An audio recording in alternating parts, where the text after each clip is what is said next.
Hello, welcome back to my channel. ಇವತ್ತು ನನ್ನ blog 8 ಗಂಟೆಯಿಂದ ಸ್ಟಾರ್ಟ್ ಮಾಡ್ತಾ ಇದ್ದೀನಿ. ಇವತ್ತು ನನ್ನ ಹಸ್ಬೆಂಡ್ದು ಫ್ರೆಂಡ್ ಮನೆ ಗೃಹ ಪ್ರವೇಶ ಇತ್ತು. ಅದಕ್ಕೆ ಮಾರ್ನಿಂಗ್ 8 ಗಂಟೆಗೆ ಹೊರಟ್ವಿ. ಯಾಕಂತಂದರೆ ಒಂದು 11:30-12 ಆಗುತ್ತೆ ಅಲ್ಲಿಗೆ ರೀಚ್ ಆಗೋತ್ತಿಗೆ. ಸ್ವಲ್ಪ ದೂರನೇ ಇತ್ತು, ಅದಕ್ಕೆ ಮಾರ್ನಿಂಗೇನೆ ಹೊರಟ್ವಿ. ಆನ್ ದ ವೇ ಹೋಗ್ತಾ ಏನಾದರೂ ಗಿಫ್ಟ್ ತೊಗೊಂಡು ಹೋಗೋಣ ಅಂತ ಅಂದ್ಬಿಟ್ಟೇ ಹೊರಟಿದ್ವಿ. ಗಿಫ್ಟ್ ಶಾಪ್ ಕೂಡ ಸಿಕ್ತು. ಗಿಫ್ಟ್ಗಳನ್ನೆಲ್ಲ ನೋಡಬೇಕಾದ್ರೆ ಜಾಸ್ತಿ ಕಣ್ಣು ಸೆಳೆದಿದ್ದು ದೀಪದ ಕಡೆಗೆ. ದೀಪ ಅಂದರೆ ನನಗೂ ತುಂಬಾ ಇಷ್ಟ, ಹಾಗಾಗಿ ದೀಪನೇ ತೊಗೊಂಡು ಹೋಗೋಣ. ದೀಪ ಇದ್ದರೆ ಏನಕ್ಕಾದರೂ ಮನೇಲಿ ಯಾವುದೇ ಫಂಕ್ಷನ್ ಮಾಡಬೇಕಾದ್ರೂ ಅದು ಯೂಸ್ ಆಗುತ್ತೆ. ಅದಕ್ಕೆ ಫೈನಲೈಸ್ ಮಾಡಿಕೊಂಡು ದೀಪನೇ ತೊಗೊಂಡ್ವಿ. ನನ್ನ ಮಗ ಗೊತ್ತಲ್ಲ, ನಾವು 1 ಮುಟ್ಟಿದ್ರೆ ಅವ್ನು 10 ಮುಟ್ಟಿರ್ತಾನೆ. ಅದನ್ನೇ ಮಾಡ್ತಾಯಿದ್ದ ಅಲ್ಲೂ ಕೂಡ. ಮತ್ತು ಬೇರೆ ಬೇರೆ ಕಲೆಕ್ಷನ್ ಸಿಕ್ತು. ಅದನ್ನು ಮನೆಗೇನಾದರೂ ತೊಗೊಬೋದು ಅಂತ ನೋಡ್ತಾ ಇದ್ದೆ. ಬಟ್ ನನಗೇನು ಆ ಕಲೆಕ್ಷನ್ಸಲ್ಲಿ ಅಷ್ಟೊಂದೇನು ಅಟ್ರಾಕ್ಟಿವ್ ಅಂತ ಏನು ಅನ್ನಿಸ್ಲಿಲ್ಲ. ನನಗೆ ಸಿಂಪಲ್ ಆಗಿರೋದಂದರೆ ತುಂಬ ಇಷ್ಟ. ಹಾಗಾಗಿ ಅಲ್ಲೂ ಪ್ಲೇನೇ ತೊಗೊಂಡ್ವಿ. ಇದೇನೇ ಒಂದು ಸೆಟ್ ತೊಗೊಂಡು ಹೋದ್ವಿ.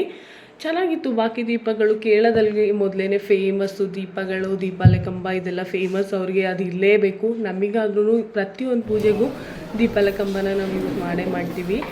ಹಾಗೆ ಹೊರಟ್ವಿ, ಮನೆಗೆ ತಲುಪಿದ್ವಿ. ಮನೆಯೆಲ್ಲ ನೋಡಿದ್ವಿ. ಅವ್ರು ನೈಟ್ ಪೇಂಟ್ ಮಾಡಿದಂತೆ.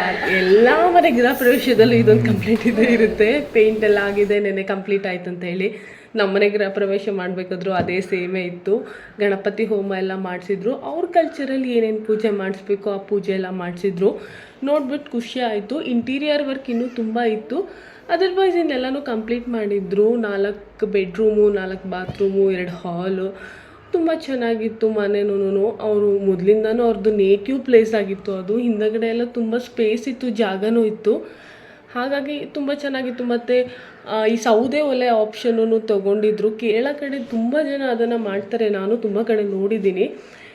ತುಂಬ ಚೆನ್ನಾಗಿತ್ತು ಅದನ್ನು. ಯಾಕಂದರೆ ಅವರು ರೈಸ್ ಎಲ್ಲನೂ ತುಂಬ ಬಾಯ್ಲ್ ಮಾಡಬೇಕಂತ ಹೇಳಿಬಿಟ್ಟು ಅವರು ಯಾವಾಗಲೂ ಸೌದೆಲೇನೇ ಯೂಸ್ ಮಾಡೋದು. ರೈಸ್ನ ಎಲ್ಲ ಮಾಡೋ ಸೌದೆಲೇನೆ. ಮತ್ತು ಜಾಸ್ತಿ ಅವರು ಓಲ್ಡ್ ಕಲ್ಚರಲ್ಲೇ ಬದುಕ್ತಾರೆ. ನಾನು ತುಂಬ ಜನ ನೋಡಿದ್ದೀನಿ. ಅದು ಅವ್ರವ್ರಿಗೆ ಬಿಟ್ಟಿದ್ದು. ಅಂದರೆ ಇರೋರು ಆ ಥರ ಮಾಡ್ತಾರೆ, ಇಲ್ದಿರೋರು ಏನು ಮಾಡೋಕ್ಕಾಗಲ್ಲ. ನಮ್ಮ ಥರ ಗ್ಯಾಸ್ ಸ್ಟವ್ ಯೂಸ್ ಮಾಡ್ತಾರೆ. ಮನೆಯೆಲ್ಲ ನೋಡಿದ್ವಿ, ಖುಷಿ ಆಯಿತು, ಹ್ಯಾಪಿ ಆಯಿತು. ಒಂದೊಳ್ಳೆ ಊಟ ಮಾಡೋಣ ಅಂತ ಅಂದ್ಬಿಟ್ಟು ಊಟಕ್ಕೆ ಹೊರಟ್ವಿ. ಇವ್ರದ್ದು ಕಲ್ಚರಲ್ಲಿ ಗೊತ್ತೇ ಇದೆ, ಕೇಳಿ ಅನಿಸು. ಬಾಯ್ಲ್ಡ್ ರೈಸು, ಮತ್ತು ಸಾಂಬಾರು, ಪಿಕ್ಕಲ್ಗಳು. ಒಂದು ಶುಂಠಿ ಪಿಕ್ಕಲ್ ಮಾಡ್ತಾರೆ, ತುಂಬಾ ಚೆನ್ನಾಗಿರುತ್ತೆ ಅದು ತಿನ್ನೋಕ್ಕೆ. ನಾನು ಒಂದು ಸಲ ಮನೇಲಿ ಮಾಡಿದ್ದೆ. ಏನಾದರೂ ರೆಸಿಪಿ ಬೇಕಂತ ಹೇಳಿದ್ರೆ ಕಮೆಂಟ್ ಮಾಡಿ. ಯಾಕಂದರೆ ನಂದು ಇರೋದೇ ಪಾಕಶಾಲೆ ಚಾನಲ್.